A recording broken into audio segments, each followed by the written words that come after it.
welcome to Pulse by AlphaWire, the podcast where science and education meet cutting-edge technology and artificial intelligence. My name is Aldo de Pap, and each week I sit down with innovators, thinkers and doers who are working to change our world for the better. Together we explore their journeys, uncover the lessons they've learned, and take the entrepreneurial pulse that drives them on their path to success. A very warm welcome to a new episode of Pulse. For this next interview, I'm very happy to be speaking to His Excellency Mr. Sayasat Nurbek, the Minister of Science and Higher Education of Kazakhstan. Now, what I found very interesting about this interview is that Mr. Nurbek isn't your ordinary minister, especially when it comes to finding things that work in the rapidly evolving world of science and education. Next to a career in public life, my guest was also the founder and CEO of BTS Education, a leading edtech company in his country. So undoubtedly, he knows a lot about the struggles that an entrepreneur needs to endure, as he knows about how to support his country as a minister taking care of a very ambitiously growing portfolio. Sincerely hope you will enjoy my conversation with His Excellency Minister Sayasat Nurbek of Kazakhstan. I have the great honor to sit here with His Excellency Sayasat Nurbek, the Minister of Science and Higher Education of the Republic of Kazakhstan. Mr. Nurbek, a very warm welcome to you. Thank you. Thank you for having me. It is first of all, how is your WISE going? Great. I mean, it's my third time I'm attending WISE, and I was at the very first edition of WISE many years ago. I was a young entrepreneur back then, and it grew before my eyes, basically, into this really sufficient platform where policymakers, ministers, entrepreneurs, educators, teachers gather around and we talk about future of education. We talk about problems. We talk about accelerator program. WISE Accelerators is now becoming very crucial part of this dialogue. So now you have young startup founders who come edtech mostly, who come and help teachers and educators and policymakers like myself tackle real-time problems. This is so wonderful, and there's so much in there for me to unpack. First of all, I was also part of the WISE Accelerator back in 2015. And what I so much like about your profile is that you've been on both sides of the aisle. So you were an entrepreneur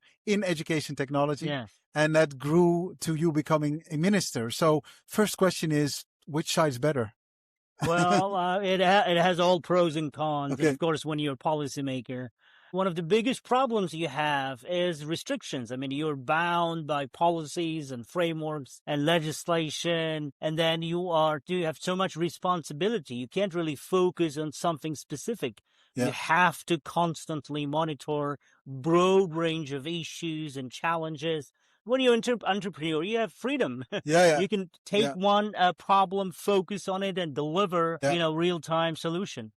So I miss those entrepreneurship days because when you had freedom, you had internal freedom. You were not bound by many policies, and you could really focus on something specific. It would give you a lot of satisfaction when you deliver something which is used by many people, which makes good, and you make money on top of it. So I like what you're saying about you have more freedom. Your impact is maybe... it's visible. It's visible directly. You make something. And as a policymaker, as it often happens, you have to worry about so many things and you have to take care of so many things. In the end, it looks like you haven't done anything, right? I mean, it's constant meetings and problems and phone calls and talking to citizens and trying to arrange and trying to survive in games of politics and sometimes. Trying to do that. And it kind of drains all your energy. And in the end, you're like, what did I do? Did I have any impact? And that's the biggest problem. And dare I ask, what made you become a minister? Well, once the product we were developing back in the days became very successful. It's a career guidance platform, which actually helped thousands and thousands of students to find better jobs and find better skills, match the skills they had with job places and labor market.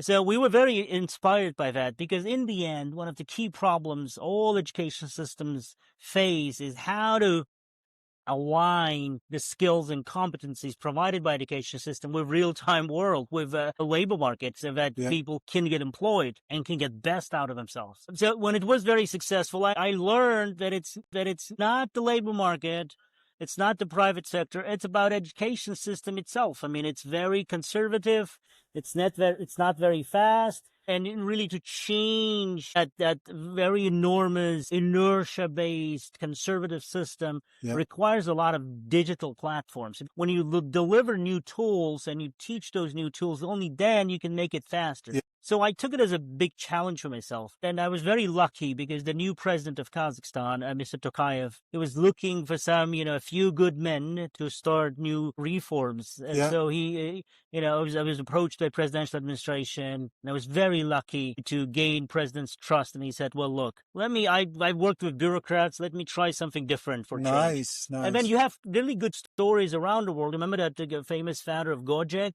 in Indonesia, who became the Minister of Education. And there are some good cases where people with different mindset come to policymaking. Sometimes they have some really good impact. So hopefully I'm making an impact to my country. I'm sure you are. I like your energy. You indeed do not come across as a standard politician. You're here for it. You have good rigor and energy, and you want to put something on the map. And more importantly, you want to put Kazakhstan on the map. Just before we clicked recording, you showed me this beautiful map, and we also have camera here. So if you were to allow me, we could hold it together.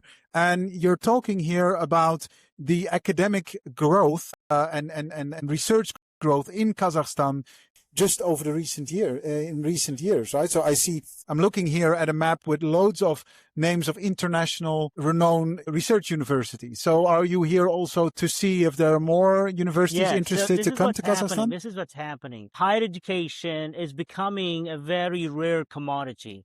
Unfortunately, there are billions and billions of young people out there who don't have access to higher education. And it's also the case for our region, a region of larger Eurasia, which used to be called Great Eurasia.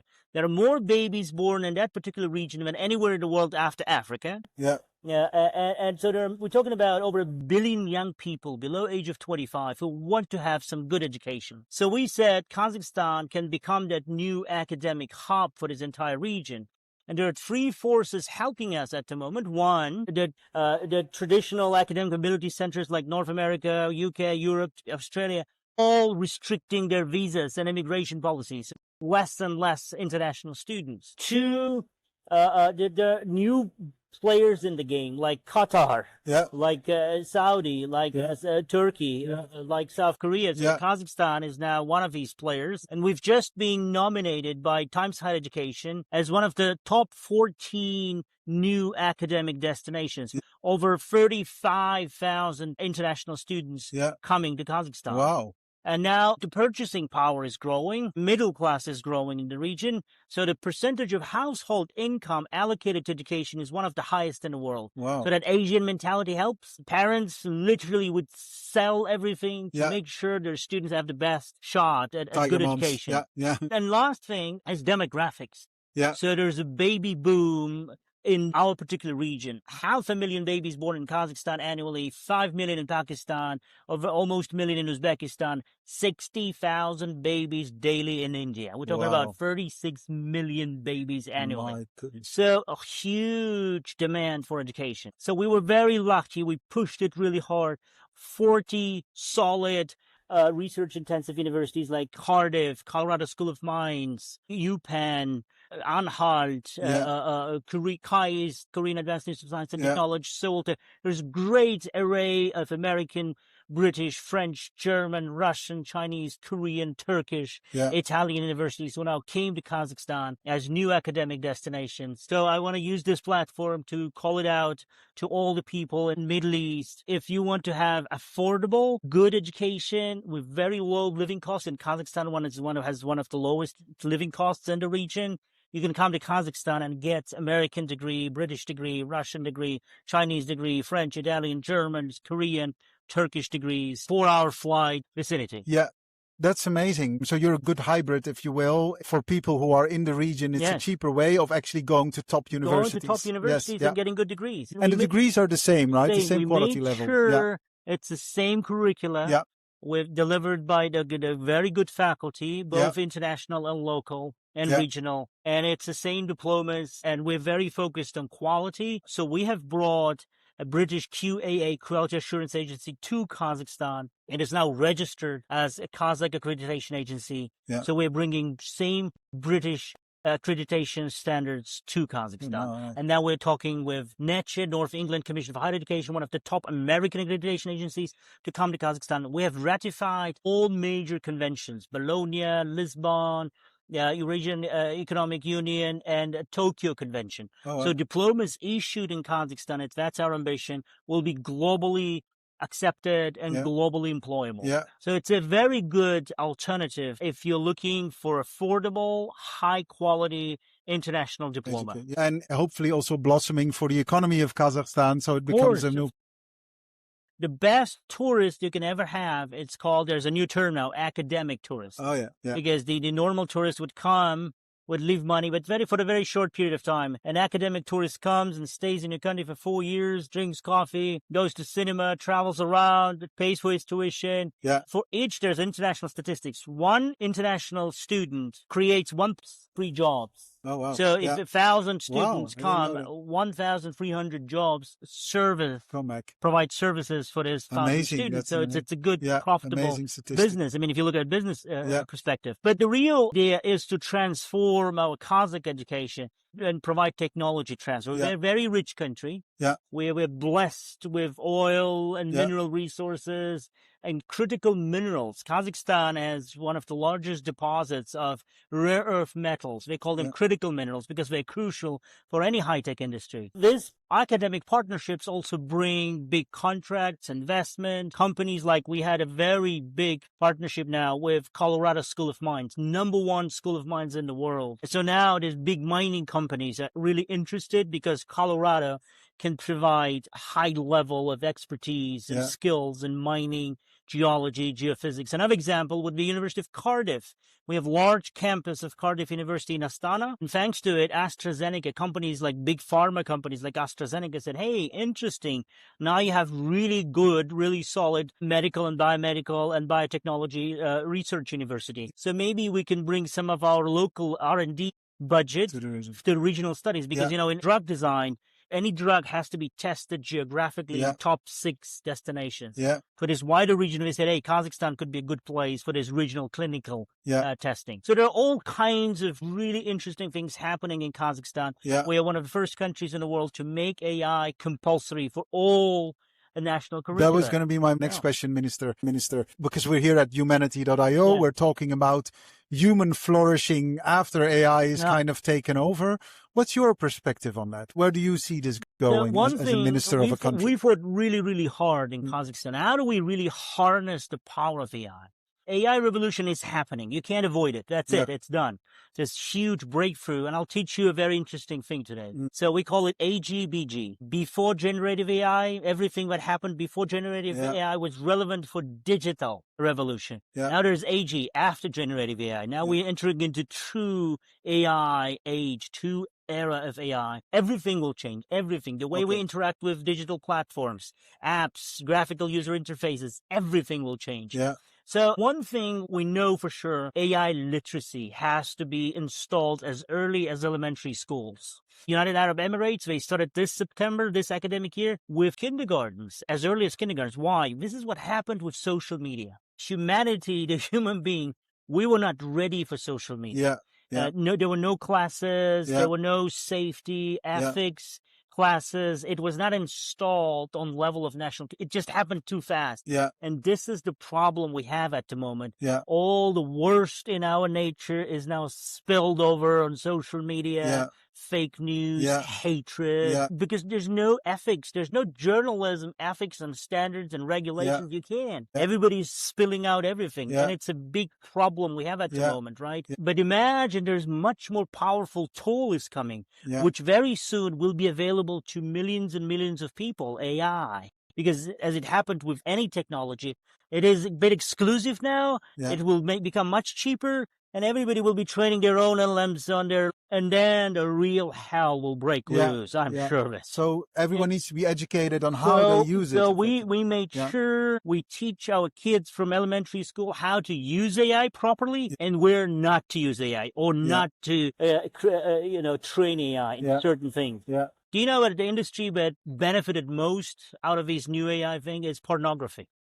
Because there are tons and tons of these AI-generated things. And it's a pity to see that this great tool that could change many things, that could deliver new era of scientific revolution, technological breakthrough, is used for fake news, producing images, funny pictures. Oh, my God. And so much electricity is burned, actually, to train those algorithms and deliver those nonsense. So our approach is, one, you need to start training massively, nationwide, make it part of your national curricula as soon as possible. Two, train people to use AI to boost their productivity, not just for fun. Back in Silicon Valley, there's a notion of ex-employee, someone who's very experienced. They can do things 10 times faster, better.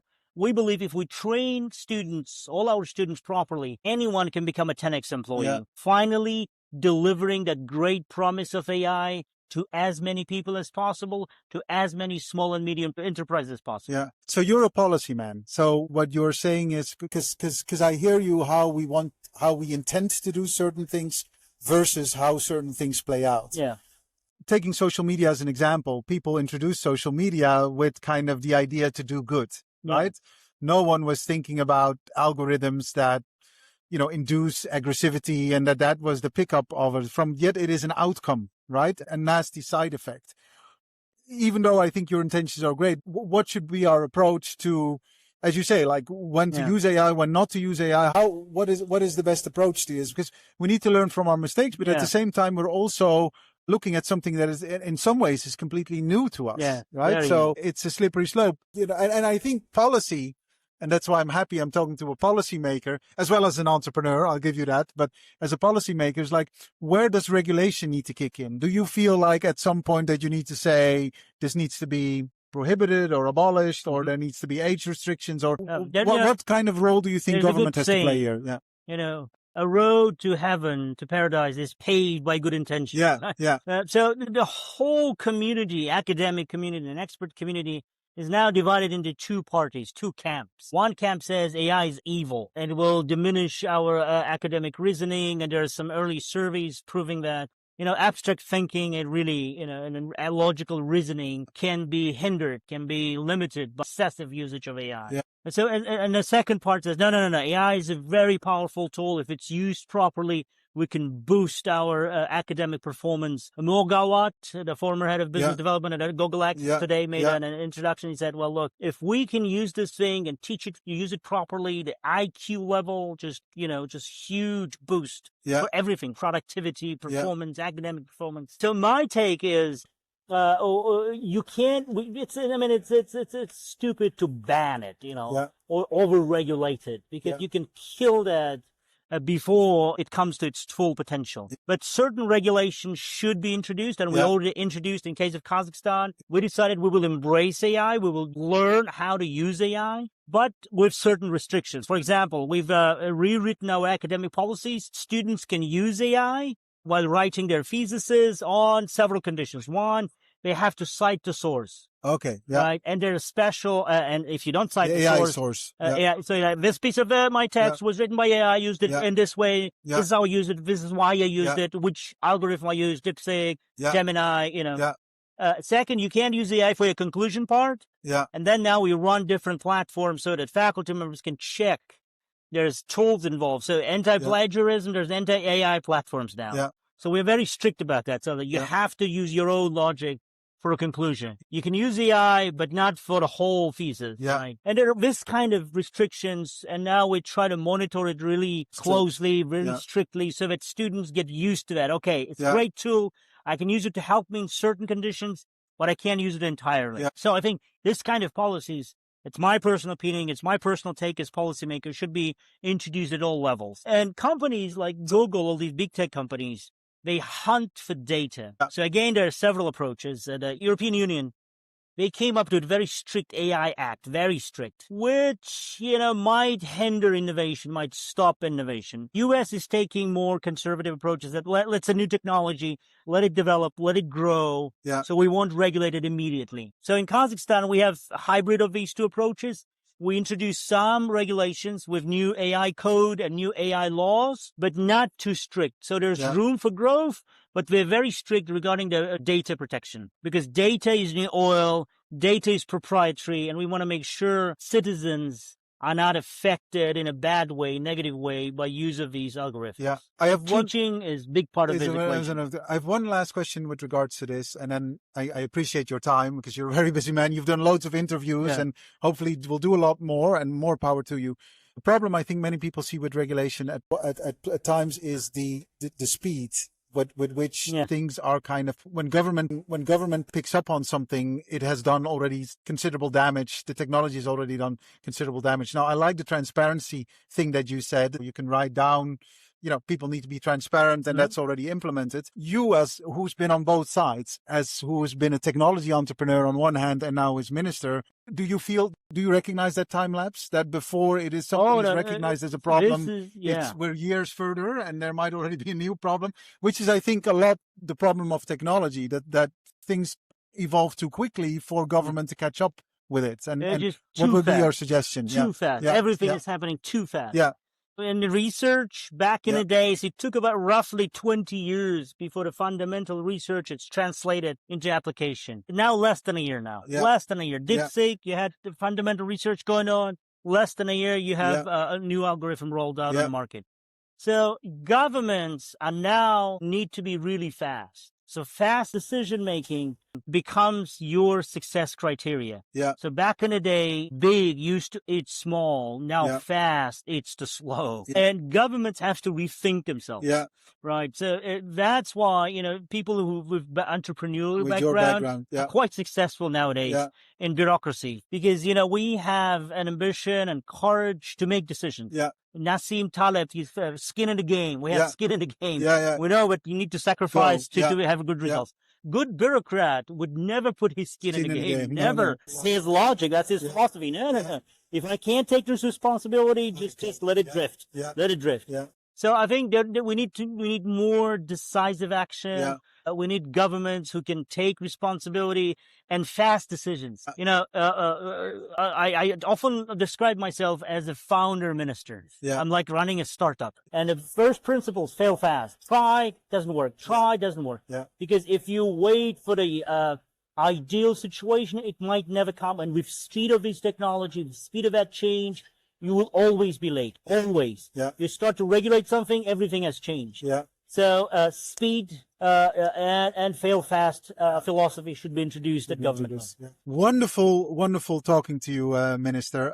Very last question before I let you go. And this is a question I asked all my guests. What is your morning routine, if you have any? Do you have a specific morning routine? I always start with like 15 to 20 minutes of good pieces of text during the day. Reading or writing? Reading. Yeah. Just always reading in silence. Yeah. So during the day, I always have good pieces of information coming to me from all angles. Yeah. You can't really read them. So I have a special folder. I put them and said, this is for my morning reading. This is for my morning reading. So the first time of the day, I start with this kind of a meaningful text, so meaningful quotes or piece of information that I want to devour in silence, with full concentration. Yeah. That's my morning routine. That's a morning routine. And I think it's a good one. And you need to digest loads of information. Because otherwise you won't be. It's too many things. Okay. Thank you so much for your time. I'm sure the world will hear a lot more about Kazakhstan with you steering it in its right direction. Thank you so much for your time, Minister Sayasat Nurbek. Thank you very much. You've listened to Pulse by AlphaWire, produced by Natalie Piles and Amela Faisal, with great music, The Optimist, written by Holly Hamill, performed and produced by ALO. Episodes hosted weekly by me, Aldo de Pauw.